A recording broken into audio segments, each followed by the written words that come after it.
That's right, my friends. Welcome to another amazing episode of ChristianPodcast.com. My name is Beto Gudiño, and today we have a really special guest. Jesús Canchola Sánchez had his first short story published at the age of 7. When was the last time you published a story when you were 7? Okay, not me for sure.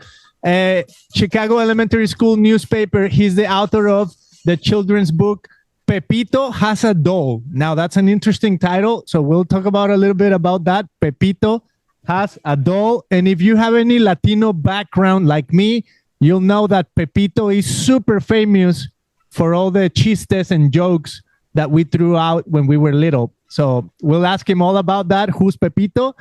And he also has a brand new novel, which is about a dystopian future. We're going to discuss a little bit of the themes behind this new book and why he wrote it. It's called Escape from Natura Meta.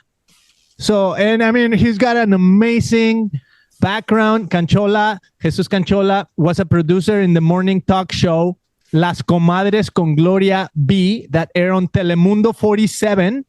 He is the writer-director of the Mexican feature film Bittersweet Waters. As an actor, he appeared on NBC's Late Night with Conan O'Brien. Okay? So, I mean, that's pretty impressive, pretty big deal. So let's welcome Jesus to the show. Jesus, welcome. How are you doing?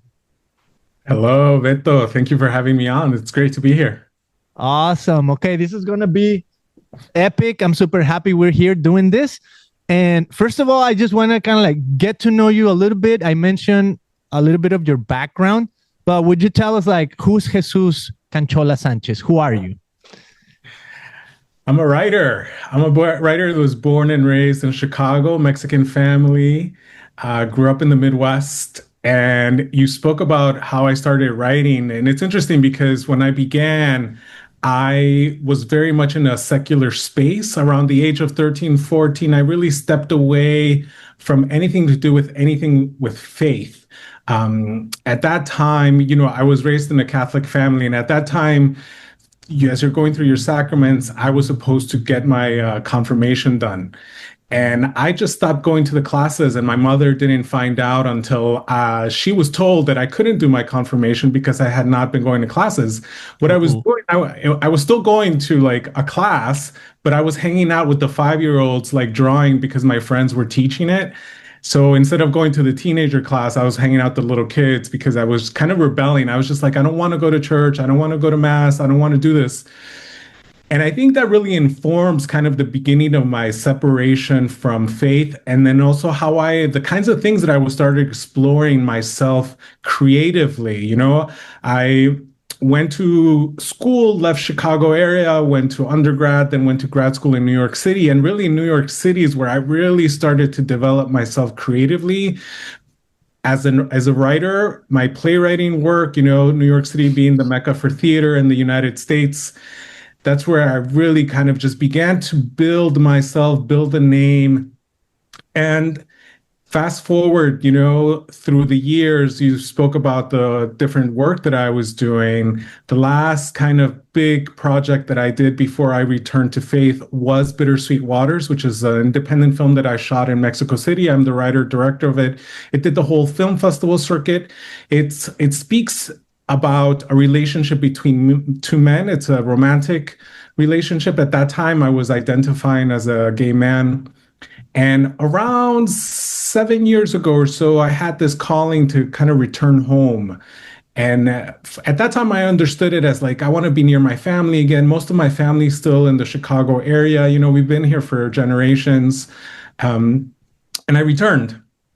And I actually also started to return to having a relationship with the Lord.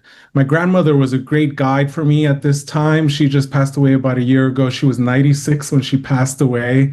But she was such a wonderful light. She never gave up on me. She continued to pray for me. She continued to express her faith openly in front of me and invite me in, even when I resisted.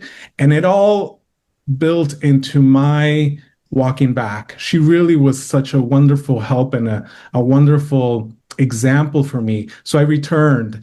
And you spoke about Pepito. Pepito has a doll, or Pepito tiene una muñeca. It's a bilingual children's book. It's a really interesting project for me because it's a transition project. I feel when I wrote that children's story, I'm a huge fan of children's story. And as a writer, I've really always wanted to challenge myself in terms of the different formats that a writer can take. And, I've done playwriting, screenplays, and I was like, okay, I want to do a children's book, just to test myself to see if I can do it. And at that time, I was still very much in a secular space. I was still exploring the themes of sexuality, gender ideology. I was very much in a very politically really left, like radical left kind of space. And that book came at a time where I was really figuring out, like, wow, there was a void, there was something missing. I was trying to really explore my voice, and I was like, something's just not feeling right. And then with that story, I was still like pushing the boundaries. And the reason I used Pepito was because it's such, especially with Mexican audiences, it's such a specific character. It's such a male boy character, very much part of the popular culture in terms of humor, and I just wanted to play with that. And it was the story is about a boy who plays with a doll and gets bullied, right? And the story, I still stand by it today, even though I don't know that I would continue writing those same kinds of stories, because I think there are many different ways of expressing masculinity.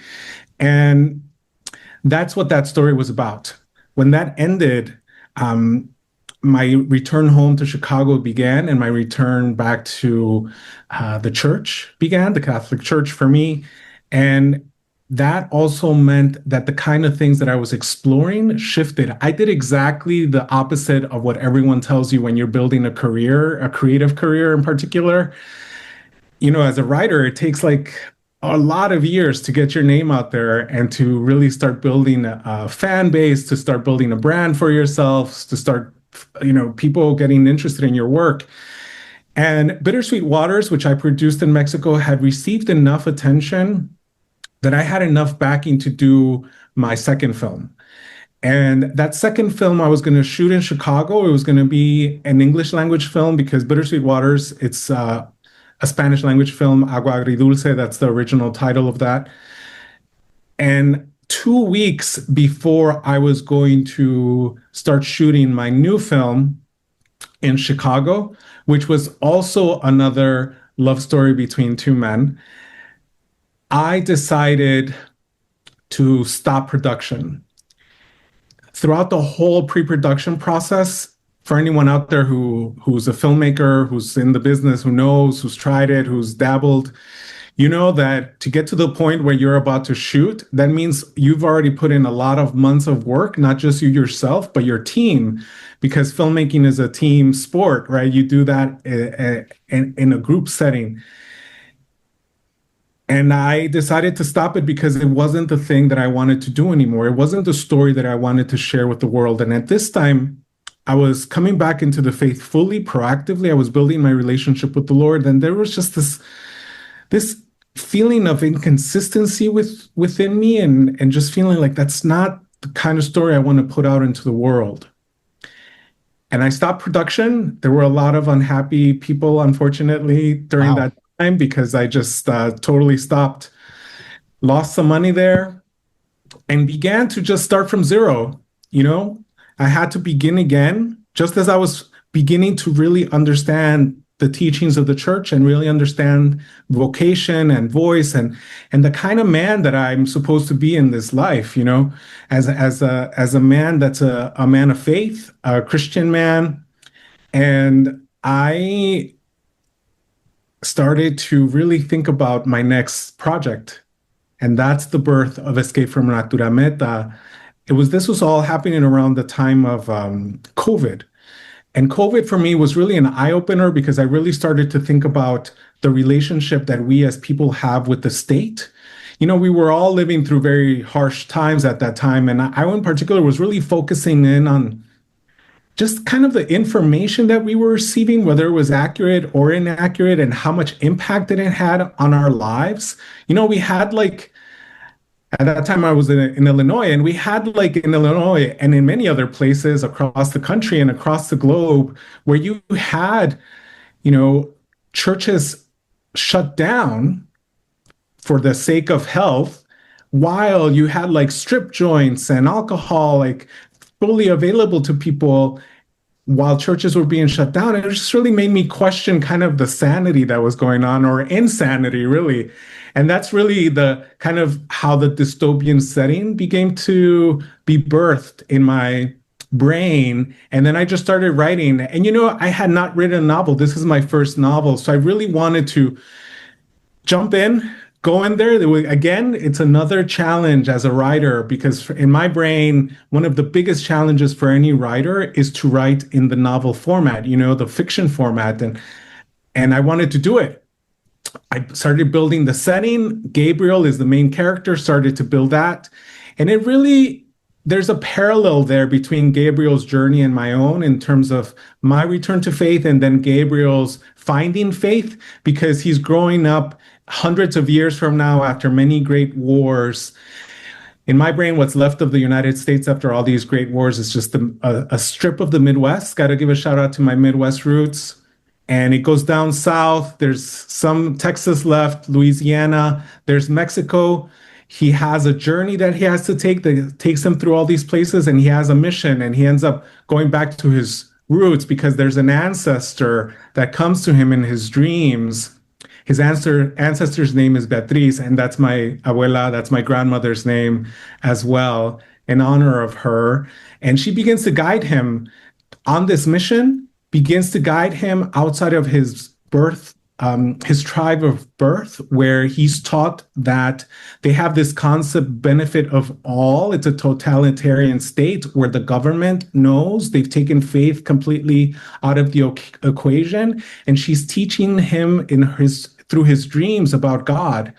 She baptizes him through a dream, and then he begins to question, and he escapes, and he goes through this road into discovering other communities outside of his tribe who are living faith, who are living, even though things have been taken away. The Bible's in hiding. They've hidden it in this hidden library. There's no access to a lot of literature, especially literature of faith, in particular the Bible. So he's on this mission to find the Bible, to find these communities. So he goes from being a boy into becoming a young man through this journey. And that's the parallel between my own personal story of returning to faith after being away from it for so long, and then Gabriel's story in Escape from Natura Meta, where he becomes this young man who discovers his own faith as well as he goes on his adventure, and he ends up, fulfilling his mission.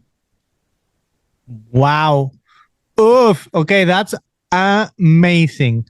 There's so much in what you just said, and I want to, kind of like point to some of the themes that you were talking about. So, and we'll probably maybe go one by one, right? And we'll end up with Natura Meta, it's awesome. Like I just can't wait to read this story. It sounds super interesting, but I also love how you're basically it's kind of like your personal story in a sense, right? Like, I mean, your abuela is kind of like part of the story, as she was a guide to you in real life. She's a guide to Miguel in the story. And then there's this idea of a boy becoming a man and returning to faith. So I feel like those themes, the boy becoming a man, especially given what you just said at the beginning, I used to identify as a gay man. That just kind of like struck me. Like, if you could elaborate a little bit, like what was your life growing up to identify yourself as, I don't know, like a gay man or any other than maybe a boy. And even your first topic of writing a children's book called Pepito has a doll. By the way, I want to say this. Okay, this is my personal story. I had a doll when I was a little boy. It's funny. I just want to say it because, just for the sake of maybe empathy and maybe somebody can relate. I feel like I never grew up, with let's say a gay oriented mind. But it's funny that I had occasions where like my mom tells me I remember I wore what are those called, leggings. I wore leggings to kindergarten one time, and she allowed me. So I'm surprised that she allowed me. I guess because I was really pushing. No, I really want to wear these leggings, you know. So I feel like in today's world, somebody would have seen me and say, "Okay, this boy is clearly not a boy," you know. And maybe we'll get into political stuff. Maybe I don't know. We'll see. But all I want to say is just, I mean, I have a family. I have kids. I never had that orientation, so to say. But I did have, like, you know, I play with dolls. I like it's just funny that I grew up with that sense of like, I want to wear these leggings. So I don't know if that's something maybe you can relate. But what was it like for you uh, to come to this point where like I'm gonna identify as a gay man? Like I never identified as a other than I'm a boy, but I like wearing leggings, which is just maybe funny as I look back. But what was it like for you? You know, there are a lot of boys like us that grew up playing with dolls or non-traditional masculine toys, you know, or play dress up. And I think there's a difference between being open and playful and just exploring and being curious, especially if you have female caretakers, you'll just emulate I mean, it's just normal to emulate some of these things, but that's open play, right? And I think my children's book tackles that, though at that time I really did want to poke a little bit in the layer of sexuality. The book is completely appropriate for children around the age of from 7 to 9. You know, so it doesn't really, but I'm exposing myself at that time as a writer because I had a different agenda. I was poking on kind of the friend that helps him as kind of like it can be read as a relationship or same-sex attraction, you know. So I did have that agenda. But if you read the book itself just on its own, it's really an anti-bullying message because there are so many people who grow up playing or dressing up with non-traditional masculine or feminine kind of toys or dressing, which is very different, right? You spoke a little bit about politics. I think we live in a such of, especially in the United States, a very kind of depending on your bubbles that you live in or the places where you live in, you know, you mentioned going to school with leggings. There are teachers who will begin talking to that child and start proposing, well, maybe this child starts identifying as a female now, you know, so let's talk about your pronouns now, instead of just seeing it as play, you know, maybe because you were just playing, you were just like, great, I want to wear this, you know. So I think there are layers there that we really have to suss out. And I think for me, I grew up in a very loving family, and that allowed me to express myself and play in different ways. And you know, I didn't have a lot of young kids around me, so I did a lot of play like on my own and my own imagination, and kind of like there were a lot of women in my family. Most of my family members from my father's side, which is, you know, the side that I grew up with, were mostly women, right? So I kind of just emulated some of these things. And as a really young child, most children don't really have a concept around sexuality in the way that we as adults do, in terms of like, this is my sexual orientation now, you know? I never had that. Unfortunately, in my experience, which is more common than we like it to be, there's a trauma associated with my own sexual evolution. As a child, you know, I experienced violent trauma by two adults that took advantage and abused, you know, my innocence. And that has informed just my sexual development throughout my life. That's not the case with everybody, clearly, but there are so many of us, especially I would say in the so-called LGBT community, that have had this experience. But there are plenty of people who do not identify as such that have also had this experience. What's common among all of us is that it informs for the rest of your life how you perceive, how you handle your body, and how it relates to others, whether it's a healthy way through marriage or unhealthy way, which is what I was living, because soon after that, that's what really led me to start questioning everything. Me leaving my home, me going into far radical left kind of ideology thinking was a lot about me coping and trying to step away from all the things that I had been taught and learned because I'd been so hurt at that time and I was just really coping. So that's my particular journey. And at that time, questioning all things that I had been taught included sexuality. So around the age of 18 or so, I really just began to identify myself really as a queer man. I'm using gay, but I was really just kind of like anything goes kind of person.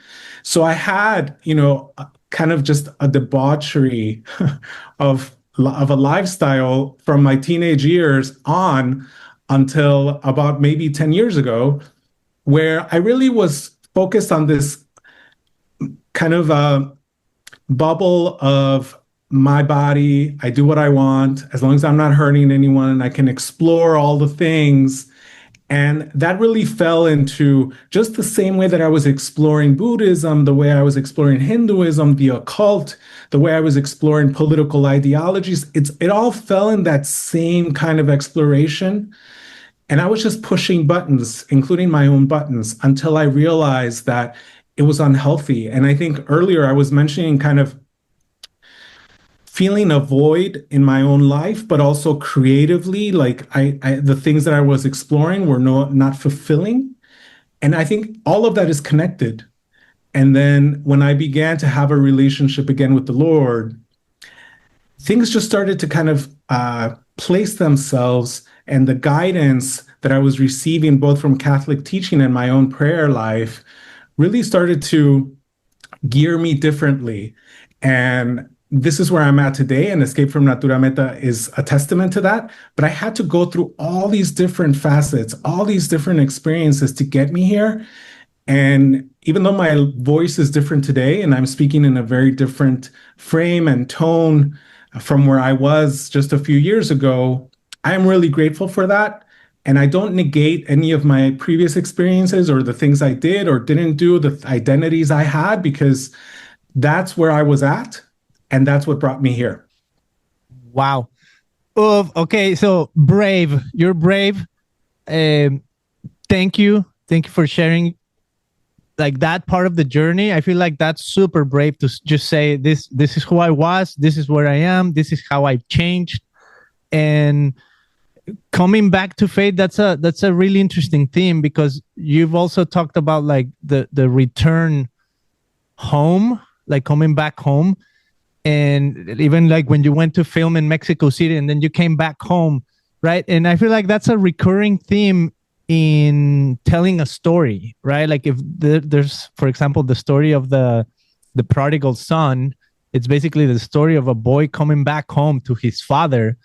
And the interesting thing is that, and this story is found in the Bible, right? Jesus told the parable of the two sons, which is, I love the fact that it's two sons. It's not just about the prodigal son. It's about his brother who's upset too when he comes back and the father loves on him. But anyways, this guy had it all at the home and left and then came back. And I feel like a part of the story is the famous story that we know, that he felt like almost like what you were saying, there's a void as he was exploring the world, that he had to come back home. And I feel like some people can read that and interpret it, okay, therefore I must never leave home, right? I just got to stay with the Father. And I feel like in the spiritual sense, yes. But I also love that Jesus tells this story almost like in the sense of like, because the other son never left. And I love that people can have a journey, and that Jesus was able to share a parable, a story, his tale, so to say, where he kind of like accepts that people are in a journey. So as you're sharing all of this, I'm like, man, that's so interesting. Like how do I talk to people who maybe, like right now I feel like you're kind of like confident in where you are in your journey, and you're not like backing away from like, this was my past. But how do you talk to people who are where you were a few years ago? Like, is there a is there a right way to approach, let's say, the if we compare it to the prodigal son, how do you speak to somebody that's kind of like in the mud with the pigs down in the trenches versus the guy that, okay, he just came back home and the father loved on him and he's living, and we'll talk about your faith now, but how do you speak to people that are like exploring out there where you were years back? Yeah, the example with my grandmother, I think, is a really great one in terms of how she spoke to me. And it really was just meeting me where I was at and speaking to me with love. She never forgot to speak to me with love as her grandson. And I think that's what you do. You meet people where they're at and you love them. For people who are around you that have stepped away from the sin, who are living, someone that's living a lifestyle that is completely away from the faith, whatever it is, but they are your family, they are your loved one, they are someone that's close to you, a friend, a neighbor, you should speak to them with love. I think each person is going to have a very specific journey. We all have our cross to bear, and how we do that is really kind of an individual journey.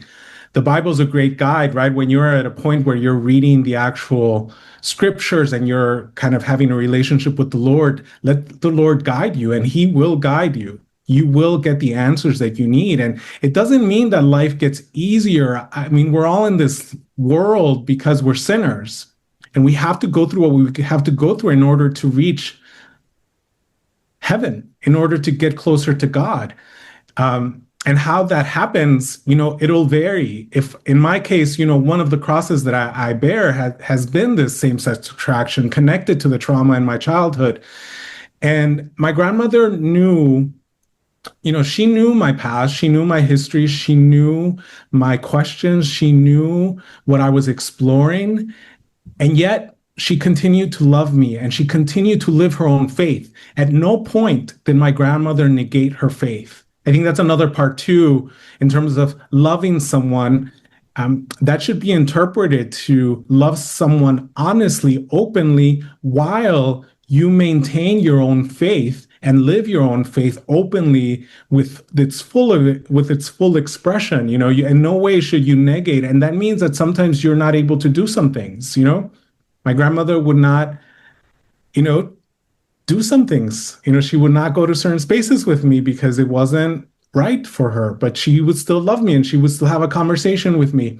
So I think love the person, meet them where they're at, and have conversations. And ultimately, it's possible that if you model the kind of relationship that's a healthy one with this person, that you're also modeling the kind of relationship that they can have with the Lord. That's ultimately what my grandmother taught me. And there's so many blessings that I feel I've received because she was my grandmother. One of the greatest, if not the greatest, has been that she modeled for me the beginning of what kind of relationship I could have with the Lord Himself, because I had such a wonderful, open, loving relationship with her. And I was able to model it as I moved forward and build my own relationship with the Lord. It was an opening, right? You have to open doors. And the way you do that is through love and meeting people where they're at. And sometimes it takes, honestly, for me, it took like a few decades, to step back into the church. For some people, it takes a lifetime. For some people, it's quicker. It's going to vary. But I think speaking with people where they're at and with love is a great start. Amazing. Wow. So your grandma really poured into you, and she loved you. She met you where you were at. And in a sense, she almost like kept her own convictions. That's what I'm hearing you say, that, there's some spaces where maybe she would say, my conviction says, don't go here or don't watch this or whatever it might be. Right. But she still loved on you, even in the middle of your own journey. So that speaks loads. And sorry, let me click here real quick. That's impressive, because I feel like what you're saying also is like she modeled it for you. And when we talk about the idea of love, like, I mean, idea of love, right? Love is not an idea. I mean, love is the strongest force that humanity has, and it must be shown. Like, if it's not shown, it doesn't exist. And I feel like she loved you through it, and you were able to experience love. And so what was that like, coming back to faith, coming back to the Lord? And even if we tap a little bit into the, like I was saying, the prodigal son of the story of the two sons, what was it like for you, like coming back to the arms of the Father? Is there any moment where you can think of like, oh yeah, that was the day where, I don't know, a day of repentance, a day of recognition, a day of surrendering? Is there any particular moment that you can point to? There really are like a series of moments, but I would say coming full circle, I mentioned earlier about me stepping away around the age of 13, 14 when I stopped going to confirmation class and I was hanging out with the little kids. Me returning to Mass and church really then transitioned into me completing my confirmation. So I went back to those classes now as an adult. Wow. And that really allowed me to not only become confirmed and fulfill one of the sacraments of the church, but also educate myself in a more proactive way about why I was doing what I was doing. And it allowed me to really embrace the teachings in a new way and to begin to also build a relationship with the word itself, with scriptures and reading the Bible and why we do what we do, why we believe what we do, why the teachings are as they are, because all the teachings of the church are based on scripture, right? And of course, there's also tradition, which is also part of it, especially in the Catholic Church.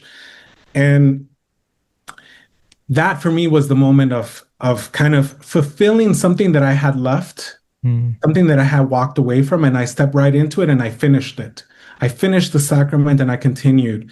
And that was the moment where I understood I am submitting to his will and I am moving forward.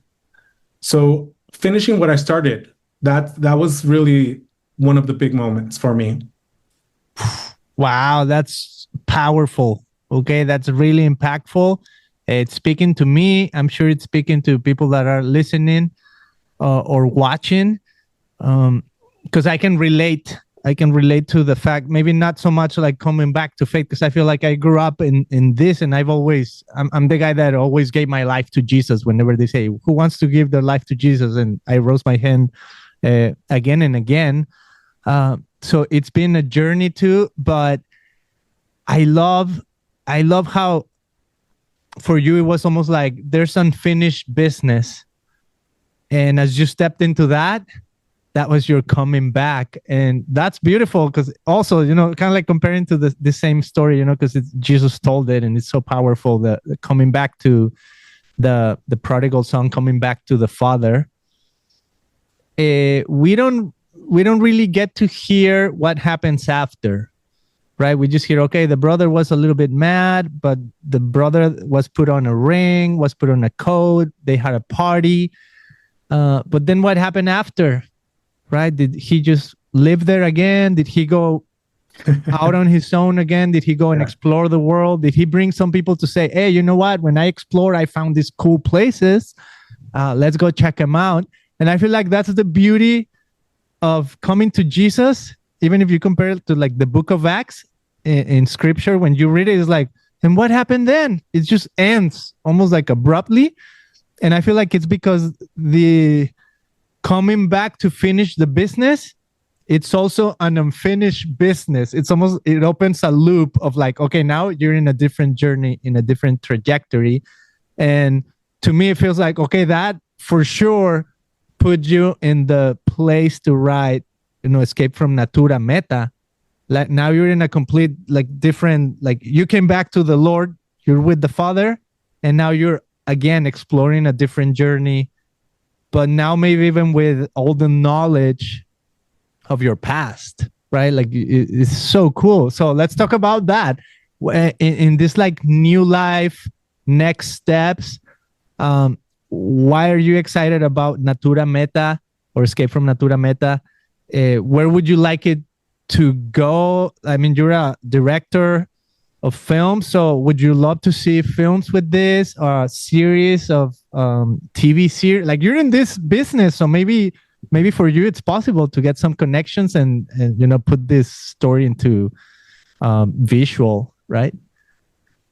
I'm rebuilding my whole kind of network of connections, because previously it had been so tied to my different identities that, I've had to transition. One of the biggest challenges has been kind of stepping away from many of those networks, those friendships, whether it's mutual or they chose to step away because, not everyone is open to hearing my story or hearing that I no longer identify as this or that, or when we were so tied because of those identities, things like really shift and change.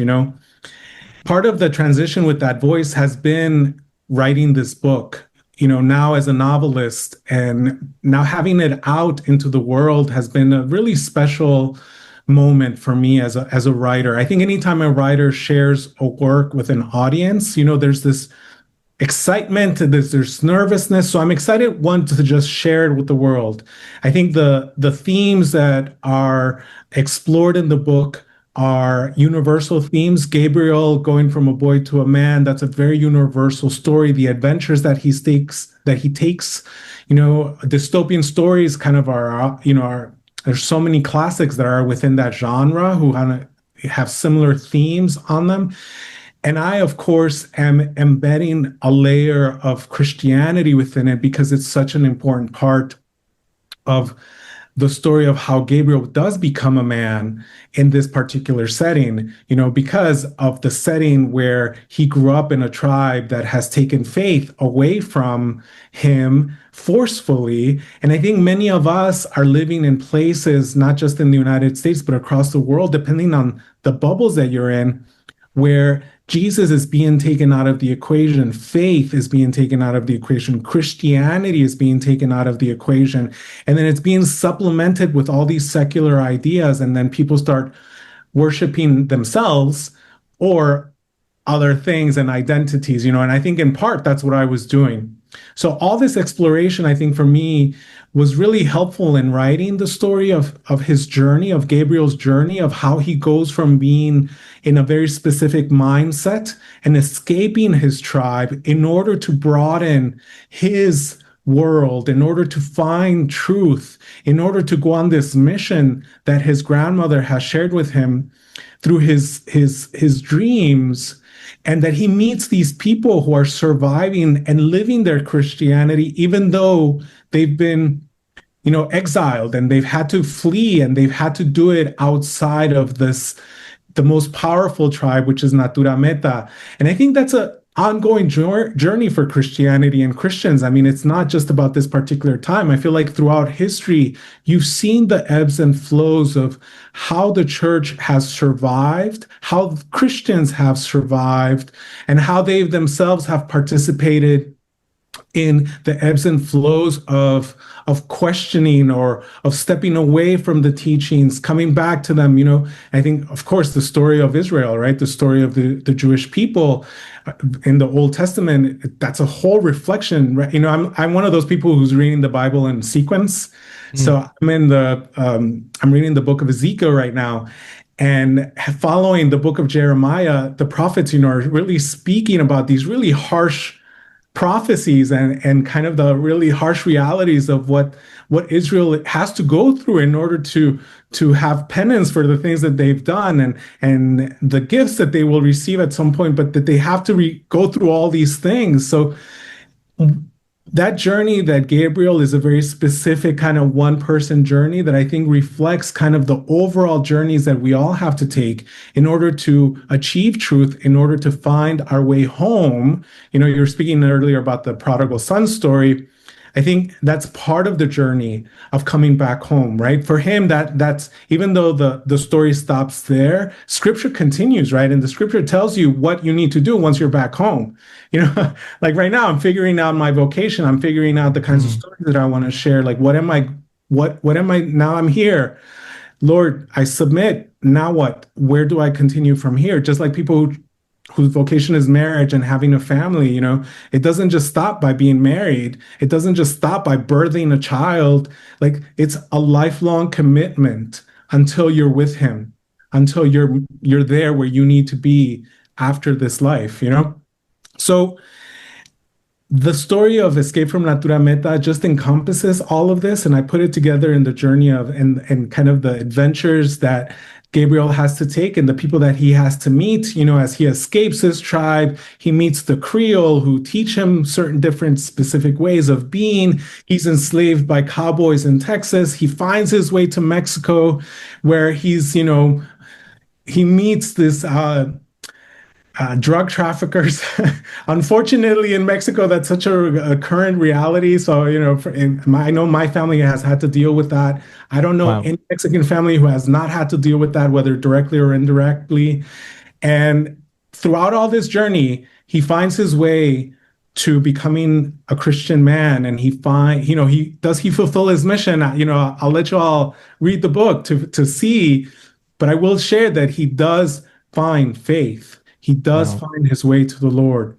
So I'm excited to share the story and to hear how people, co-create the world with me in their imaginations. I am translating the book into Spanish because I want it available in Latin America. It's something very important to me. Spanish is still very much it's how I grew up. It's the first language I grew up speaking.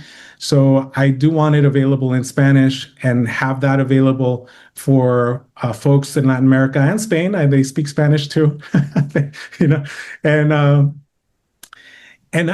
you spoke about movies. I think, I'm a very visual, creative person. And yes, I in my head do see a film play. I do see the scenes. I can visualize it, and I also invite the audience that's reading it to kind of co-create it with me. So yes, I think there's so many opportunities out there, and it's just a matter of the right time, the right people, finding the right team. So I'm working through all that. But the next step is to translate.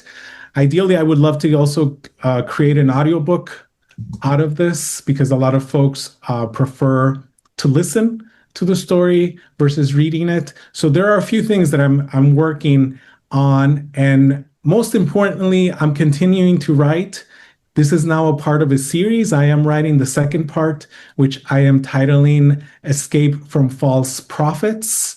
And that is my happy place, Beto. That's where I really enjoy being. It's just the creative process, writing the stories, like sitting and really figuring out the puzzle of the characters and when do they start speaking to me, where do we go together with these characters, where's this journey, and to continue exploring the themes, because Gabriel's journey continues beyond Escape from Natura Meta, and that's where I'm at right now. I'm in the middle of that, and I hope to have that to share with the world next year as well. So a lot of things coming, and I am really excited to be where I'm at and sharing it with the world.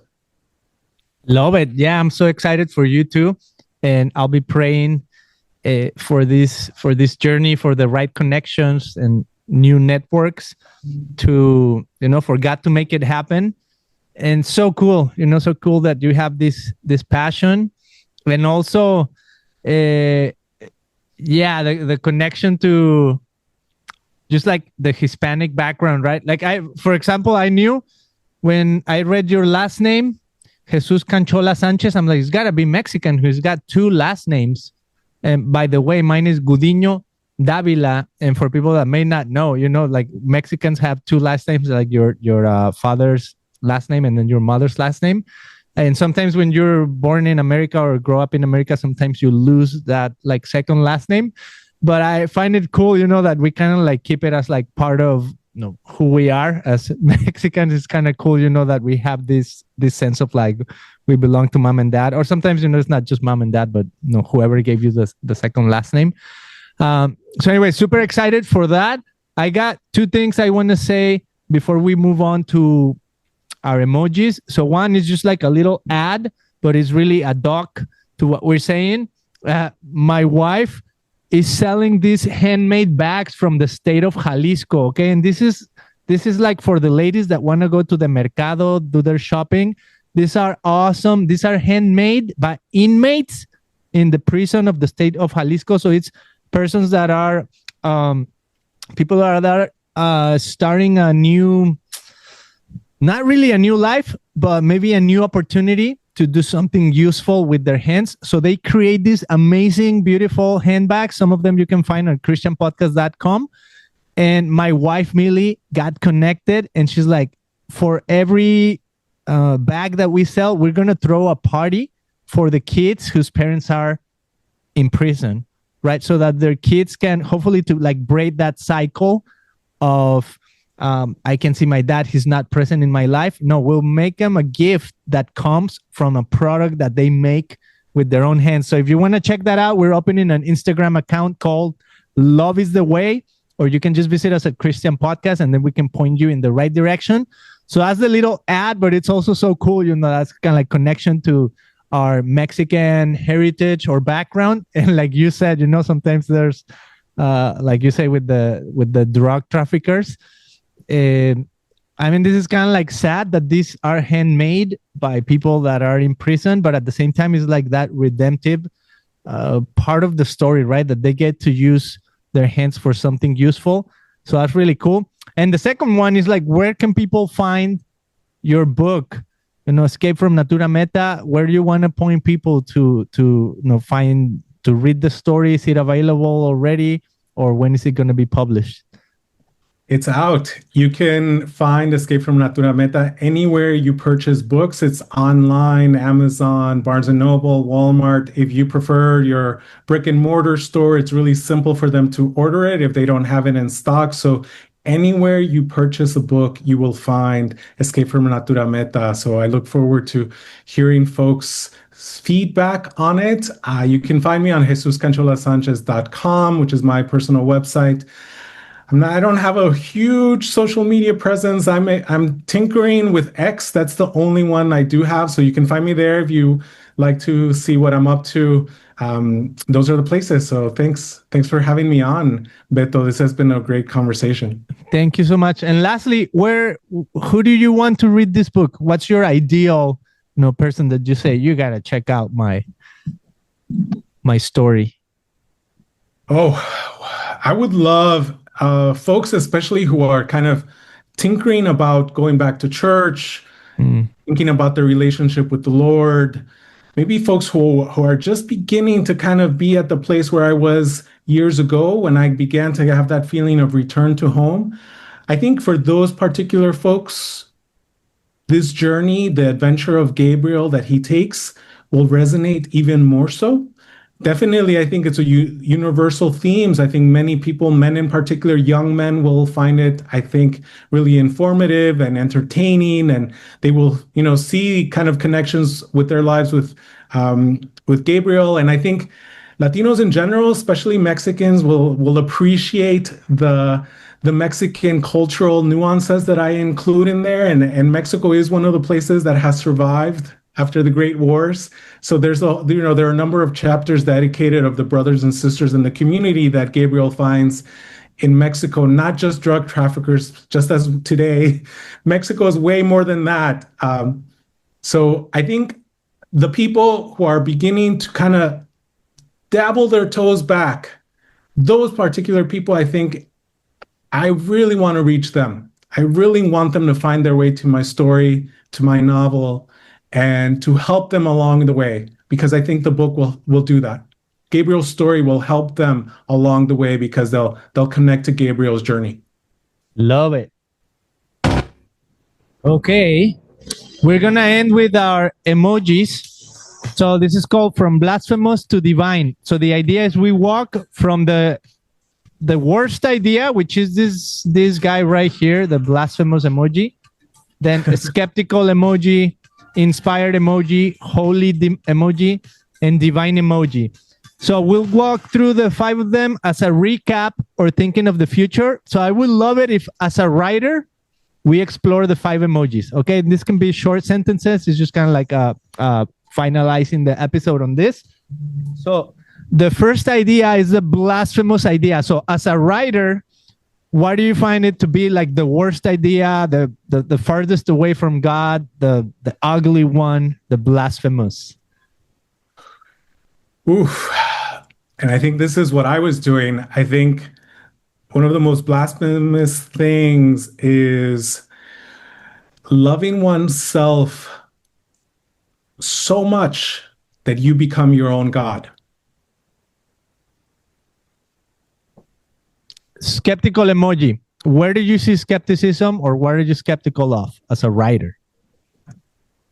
When politics become your identity.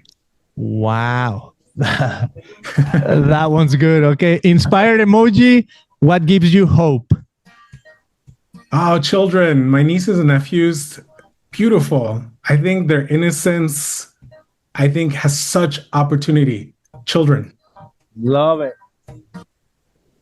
Next is holy emoji. What's a holy idea? Love. Truly love. Truly loving yourself and loving your neighbor as yourself. Love. And lastly, the divine idea. What is the highest idea you can think of? Jesus Christ. Love it. Awesome. Well, Jesus, this has been awesome. Super, super, super amazing. I'm so happy I got connected with you. Thank you to, what are they called? Frontgate Media. Want to say hi to, thank you to them. Hi to them. And want to invite people to check us out at christianpodcast.com. All right. I'm trying to get rid of my emojis. That's why I'm okay. There we go. So thank you so much, guys, for being here. As always, make sure you like, subscribe to these episodes if you're on Spotify. If you're on YouTube, subscribe to our channel. Share this episode with somebody that needs to hear it, especially because sometimes these kind of topics get kind of like buried under the noise of our culture. So if this resonated with you, make sure you do the extra effort to go out and share this story, okay? Because Jesus' story is amazing. Not only Jesus' story, but Jesus' Canchola Sánchez story is epic and coming back to Jesus. So Jesus comes back to Jesus. Thank you so much, Jesus. Thank you.